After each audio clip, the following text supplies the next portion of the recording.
obligasi syariah negara. Nah, Peruntukannya Pak? nah, kalau negara mau untuk apa ya terserah Kalau negaranya. misalnya kita mengelola wakaf seperti ini, peruntukannya untuk apa? Kalau zakat kan ada peruntukan Dewan Asnaf Pak. Oh ini lebih bebas. Bebas ya? Bebas. Bebas. Nah Wakaf ini. itu lebih fleksibel.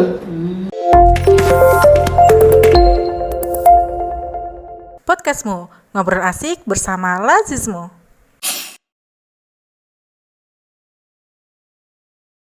Assalamualaikum warahmatullahi wabarakatuh. Kembali lagi di podcast Lazismu yang ketiga. Kali ini masih bersama dengan saya, Roni. Selamat datang Pak Nur Salim. Selamat datang. Ini sehat ya Pak ya? Alhamdulillah. Meskipun di masa pandemi tetap jaga kondisi Pak. Jaga kondisi. Nah itu yang penting Pak. Iya, Pak Nur Salim. Mungkin di podcast yang kedua dulu kan Sobat Lazismu juga sudah tahu ya profilnya Pak Nur Salim. Beliau MUI Sargen. Nah dulu kita bahas tentang zakat profesi, kali ini kita bahas tentang wakaf tunai Pak. Kayaknya ini negara ini baru booming Pak, wakaf tunai, bahkan sampai negara pun memunculkan boleh selain zakat, infak dan sodako, sekarang kita fokusnya ke wakaf tunai. Nah ini mari kita bahas Pak Nur Salim. Mungkin Sobat Lazismu banyak yang bertanya, kok kenapa sih kok fokusnya ke wakaf tunai? Wah itu bukan kewajiban kok terus dibahas. Nah itu Pak Nur Salim. Mungkin bisa jelaskan dulu Pak, apa sih wakaf tunai itu Pak Nur Salim? Monggo Pak Nur Salim. Assalamualaikum warahmatullahi wabarakatuh. Waalaikumsalam. Hamdan wa syukranillah ma'afat. Pemirsa yang dirahmati Allah. Jadi wakaf tunai itu wakaf uang. Oh, wakaf tunai. Ini sebenarnya bukan hal baru. Tahun 2004 saya sudah menulis di majalah tentang wakaf uang. Oh, wakaf uang ya. Ya, kenapa? Ya karena wakaf uang itu sudah zaman dahulu, itu sejak zaman Imam Masyuri sudah ada. Oh, sudah ada ya. Nah, belakangan menjadi heboh Iya. itu kan karena Jokowi Pak Presiden itu melakukan gerakan wakaf tunai. Iya.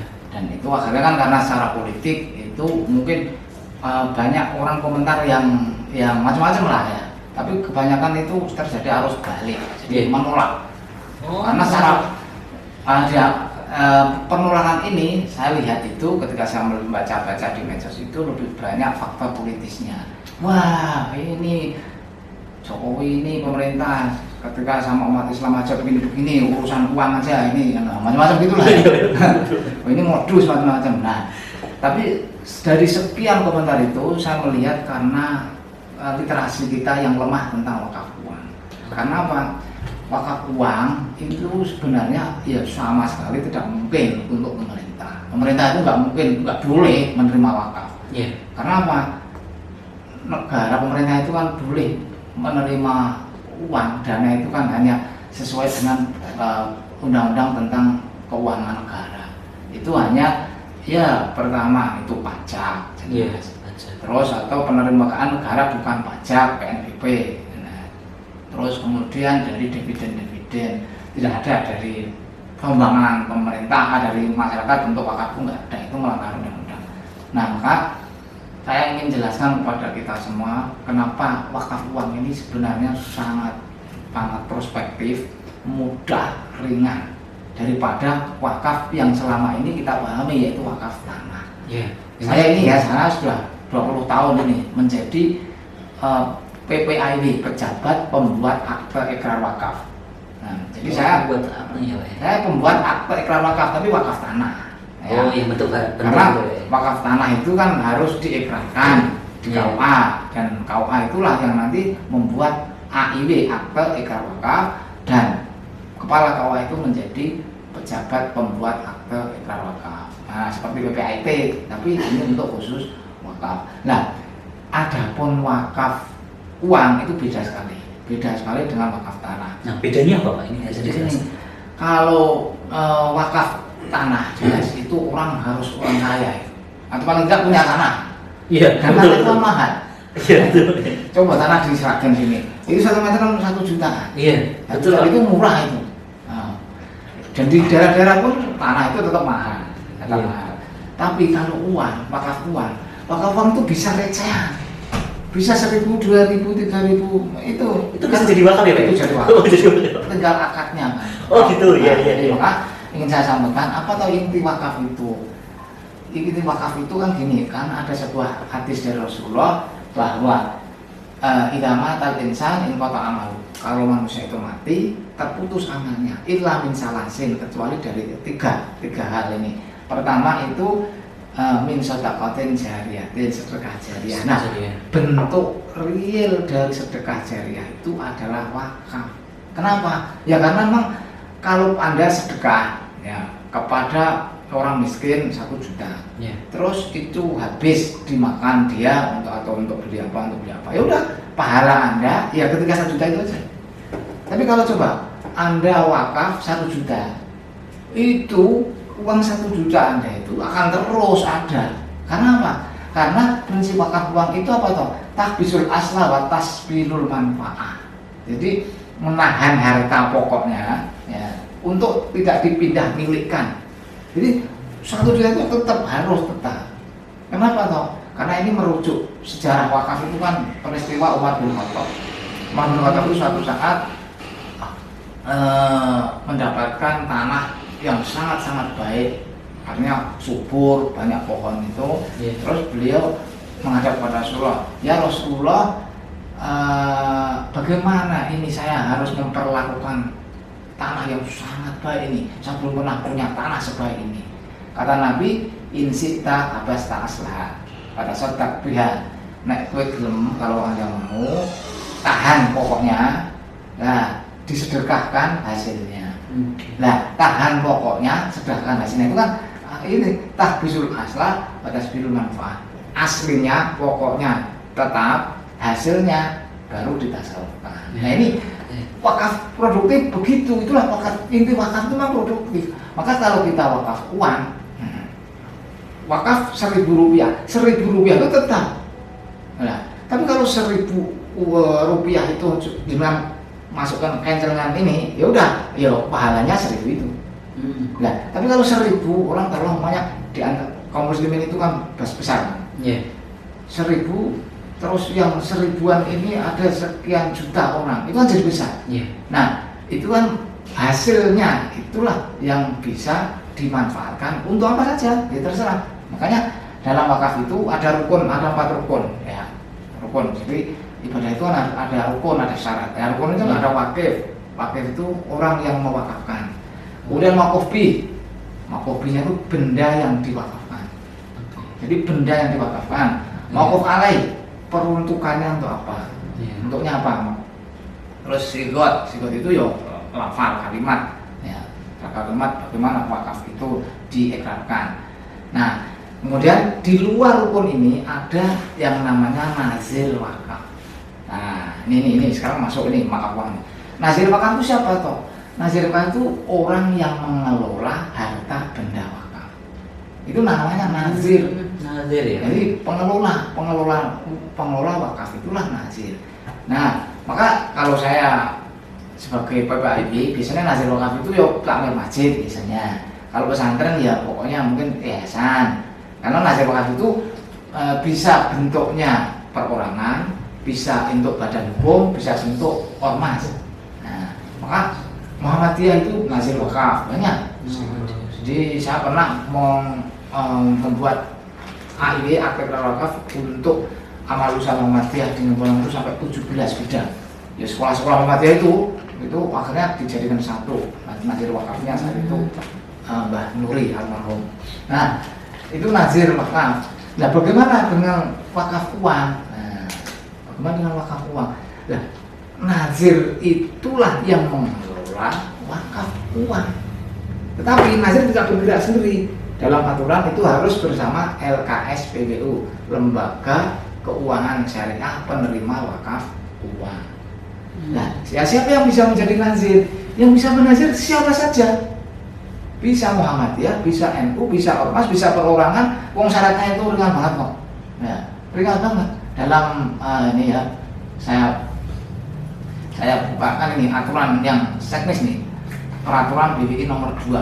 Jadi peraturan Badan Wakaf Indonesia nomor 2 tahun 2010. Jadi dalam peraturan itu syarat menjadi nazir itu pertama WNI jelas, Muslim, dewasa, amanah, mampu secara jasmani dan rohani, tidak terhalang melakukan perbuatan hukum, dapat sertifikat dari BPI. Nah, itu siapa? Ibu sopo wae. Jadi ketika kita taruhlah umpamanya Muhammadiyah menjadi nazir, ya itu nanti orang warga Muhammadiyah berombongan beramai-ramai 1.000 2.000 menyerahkan wakafnya itu ke lembaga yang mengelola tadi nazir wakaf Muhammadiyah itu, yaitu kalau itu terkumpul 1 triliun kan Indonesia kan, itu kan luar biasa. Coba 1 triliun itu kalau didepositokan ya dalam kan akan mendapatkan taruhlah nisbah bagi hasil untuk bank syariah atau bank syariah Indonesia itu ada 40-60, itu kira-kira 1 bulan itu bisa mendapatkan bagi hasilnya 100 miliar. Itu kenapa? Ini kan amalan crowd, jadi amalan recehan, tapi karena banyak orang akhirnya menjadi besar, dan itu 1 triliun itu tetap nggak boleh berkurang. Nah, itu saya potong Pak. Wakaf ketika dikumpulkan nanti dikelola ada bagi hasilnya gitu Pak. Nah ini pertanyaan mungkin akan jadi pertanyaan bersama Pak. Ketika kayak kita wakaf tanah itu kan wujud tanah biasanya Pak, ini biasanya kalau mewakaf tanah itu kan ngasih wakaf, tolong nanti dimanfaatkan bisa masjid, sekolah gitu Pak. Nah ini kan wakaf tunai. Wakaf tunai dikembalikan katakan dikasihkan kepada nadir, terus nadir yang mengelola. Ini misalnya Pak, ketika dikelola nadir itu ternyata dibuat katakanlah membuat apapun misalnya Pak, tiba-tiba itu tidak berkembang kayak gitu, gimana Pak hukumnya? Jadi gini, makanya dalam aturan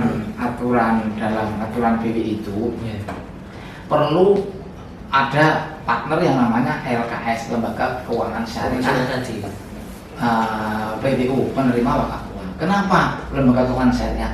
Karena investasi di lembaga keuangan syariah di sekarang kalau yang BSI Bank Syariah Indonesia atau Bank Muamalat atau itu kemungkinan ruginya itu kecil. Makanya harus menggandeng LKS PBU. Nah, bagaimana syaratnya? Syaratnya kita mendapatkan rekomendasi dari BWI, Badan Wakaf Indonesia. Jadi gini, saudara sekalian, di BWI itu sudah mengeluarkan 224 nazir wakaf. 224 nazir wakaf. Tapi jarang yang bergerak kok. Nah, makanya kemarin itu ketika Presiden mau gerakan wakaf itu mestinya ya menginspirasi semua nazir itu gerak. Bagaimana dengan bagaimana membuat aplikasi yang memudahkan orang itu berwakaf. Taruhlah, umpamanya belanja di toko A, engko kembaliannya jadi wakaf. Oh bisa ya? Iya. Itu kan jadi recehan tapi jadi luar biasa.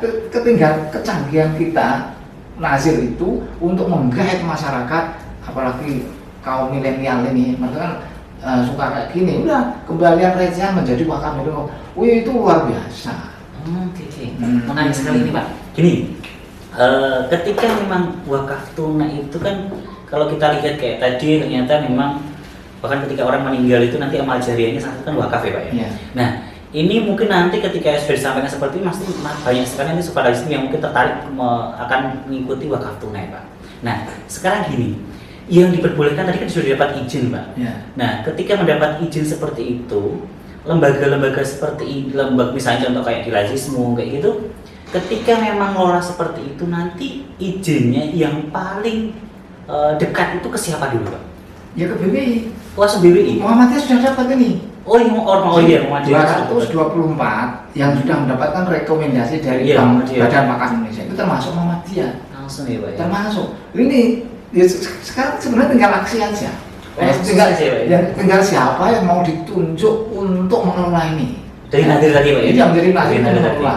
Nah itu terus membuat aplikasi-aplikasi yang itu memudahkan orang berwakaf uang ini. Wah itu luar biasa. Itu lebih mudah kok, recehan pun bisa jadi wakaf, bayangkan. Tapi recehan dari sekian ratus puluh juta itu luar biasa. Jadi wakaf uang itu lebih prospektif, lebih mudah, dan tadi luar biasa. Jadi jangan ini makanya persepsi kita wakaf rame-rame gerakan wakaf iuran terus dibuat negara, bukan sama sekali bukan. Untuk siapa? Nah untuk tadi wakaf nazirnya itu kan ketika mengajukan kepada BWI mendapat rekomendasi kan dia bawa proposal. Ini ketika kamu kumpul uang mau untuk apa hasilnya? Itu udah ada proposalnya. untuk menggerakkan ekonomi rakyat ini, atau untuk membangun masjid, atau untuk membangun pesantren, atau itu sudah terinci di nazir wakaf itu. Nah makanya nanti itulah mauquf alehnya ke situ, mauquf alehnya. Nah, jadi nazir itu sudah punya program. Ini nanti hasilnya untuk ABC gitu. Nah untuk itu hasilnya. Siap. Wakaf ya Pak. Jadi contoh Pak. Kayak kalau di lembaga-lembaga zakat itu kan kewajiban itu zakat ya Pak, itu kewajiban. Berarti kan terus infak, sedekah termasuk wakaf itu menjadi hal yang sunnah contohnya. Mungkin saya bertanya aja sih Pak, bedanya kan ada yang kayak misalnya kayak pencerai ini kan infak ya Pak, infak dimasukkan, kadang juga infak ini diperuntukkan untuk produktif juga. Nah, ternyata ada wakaf juga yang bisa digunakan, wakaf tunai yang bisa untuk produktif. Mungkin bedanya Pak, biar nanti sobat lain sudah pertanyaan, apa sih bedanya infak produktif sama wakaf produktif ditunaikan? Kan sama-sama dalam bentuk uang.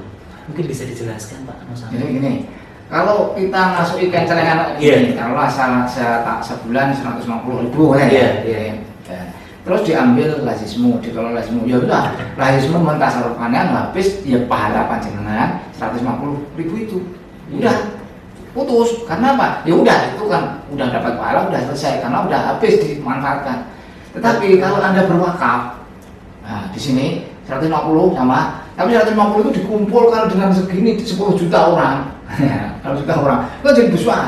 Nah, kalau terkumpul 100 miliar atau berapa miliar itu, nah itu yang pokoknya tetap. Nah, yang ditasarufkan yang untuk membantu miskin hasil dari itu diproduktifkan. Jadi kumpulan dari banyak duit tadi diproduktifkan dalam bentuk apa terserah. Maka tadi kalau untuk buat investasi dengan deposito syariah bisa, atau dengan yang dilakukan oleh BWI Badan Wakaf Indonesia itu dalam bentuk membeli sukuk negara. Apa itu sukuk negara? Sukuk negara itu obligasi syariah negara. Jadi negara itu utang. Nah, tapi ada utang syariah, utang kok syariah? Iya, ada mekanismenya, ini untuk penjelasan diri ini. Tapi negara itu punya sukuk obligasi syariah. Itulah utang negara yang syariah. Salah satunya, dibeli oleh siapa? Oleh BPKH, Badan Pengelola Keuangan Haji. Itu kan uangnya 150 triliun ya. 150 triliun itu uang haji ini. Ini ada 90 triliunan itu untuk itu ke sukuk itu.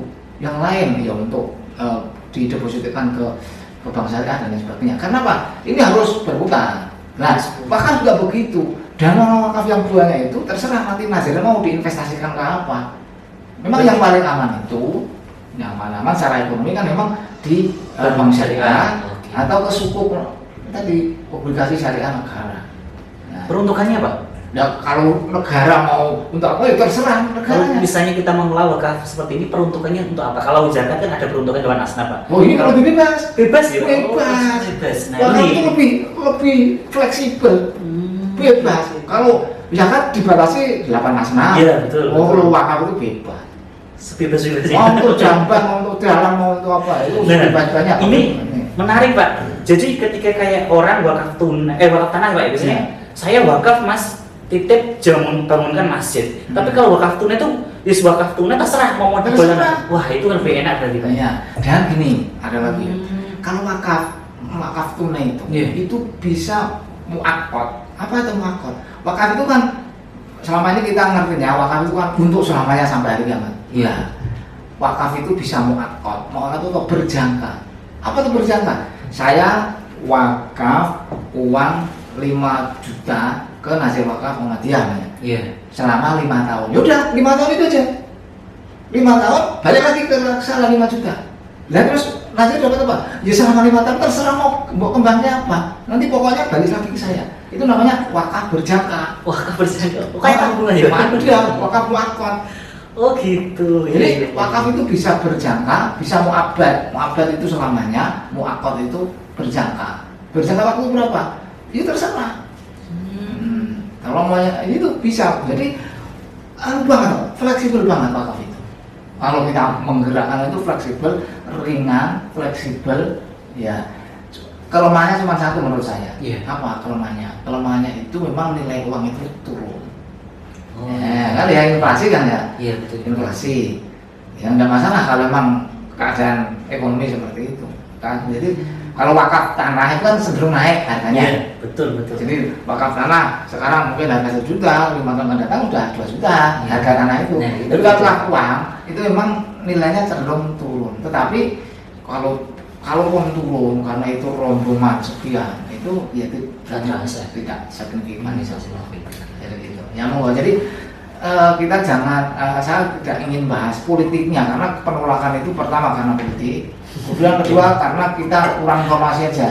Dikira bahwa wakaf itu sumbangan recehan kencengan tinggu negara APBN itu malah bisa dirangkai negara yang menjalankan karena apa? Itu menyalahi undang-undang keuangan negara. Oke, siap. Ya, siap. Terima kasih Pak Nur Salim. Nah, Sobat Lazismu, ternyata di channel ini pas sekali ya kita membahas tentang wakaf tunai yang mungkin banyak sekali yang mendebatkan akan dimiliki negara. Ternyata tadi Ustadz Nur Salim menjelaskan bahwa ternyata tidak, karena sudah ada yang mengurus sendiri ya Pak ya.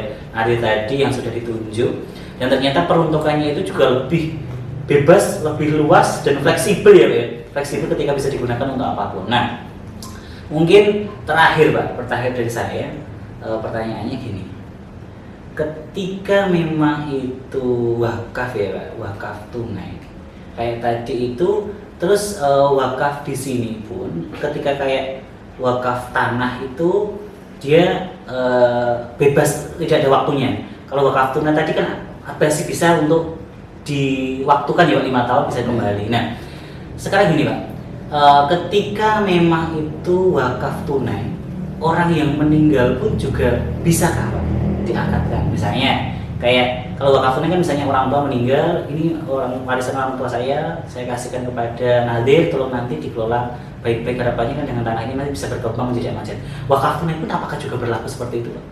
Jadi gini, kalau masalah itu kan wakaf itu kan sejenis sedekah ya. Iya. Terkait dengan ini memang ada ikhtilaf, ada yang berpendapat bahwa itu orang mati sudah terputus karena memang ya dia terputus, tapi ada juga yang mengatakan ada sedekah untuk orang yang mati itu pun boleh. Nah monggo, ini terserah saja kita mau menganut yang mana. Kembali kepada masing-masing. Jadi boleh saja wakaf untuk orang yang sudah meninggal ketika memang Anda berpendapat seperti itu mengikuti ulama yang membolehkan. Tapi kalau Anda tidak merasa tidak membolehkan karena bahwa amal insan ila masa, bagi manusia itu hanya yang diusahakan, yang ia usahakan. Jadi ketika hidup, ketika sudah mati habis. Nah itu ya mau saja, ini ikhtilaf bisa pendapat. Dan wakaf tunai yang selama ini itu digerakkan, yang bergerak itu baru BWI. BWI itu memang dia wasit sekaligus main. Oh gitu. Ya, karena BWI kan Badan Wakaf Indonesia. Iya. Dia juga nazir. Iya. Dia juga yang ngasih rekomendasi para nazir-nazir yang lain itu. Nah, makanya selama ini yang bergerak itu baru BWI. Nanti kalau jadi wakaf tunai dengan wakaf tanah itu bisa dikolaborasi bagus banget. Karena dapat wakaf tanah sekian juta. Nah, nggak ada dana untuk mengembangkan. Ya dari wakaf tunainya. Ya, dari wakaf tunainya bisa untuk menggerakkan itu, bisa membangun apa. Seperti yang dilakukan BWI seperti itu. Dia dapat wakaf tanah di Cirebon. Terus akhirnya hasil dari kan sudah 300 sekian miliar dari yang BWI ya, yang BWI. Itu pun sumbernya kebanyakan baru dari ASN, dari BUMN, dari gitu-gitu. Nah, kalau dari umat keseluruhan, recehan, itu nanti luar biasa. Maka ya ada 224 nazir, kebanyakan belum bergerak. Kalau Muhammadiyah yang sudah juga menjadi nazir wakaf, sudah mendapatkan rekomendasi, ini tinggal aksi nih kamu. Siap. Tinggal aksi. Ya. Siap. Terima kasih Pak Nur Salim atas penjelasan tentang wakaf tunainya. Oke, Sobat Lazismu, itu tadi penjelasan tentang wakaf tunai. Jadi ternyata yang mungkin dulu kita berpikir wakaf itu harus tanah. Kali ini kita bisa dengan recehan kita juga bisa menggunakan wakaf tunai. Oke, bagi Sobat Lazismu, ketika nanti ada pertanyaan masih kurang jelas tentang wakaf tunai itu apa, silahkan nanti isi di komentar di podcast Lazismu ini. Ketika mungkin ada pertanyaan, nanti akan kami jawab sesingkat dan sepadat mungkin. Oke, terima kasih. Kami tunggu untuk juga bisa mengikuti podcast Lazismu yang selanjutnya. Assalamualaikum warahmatullahi wabarakatuh. Waalaikumsalam.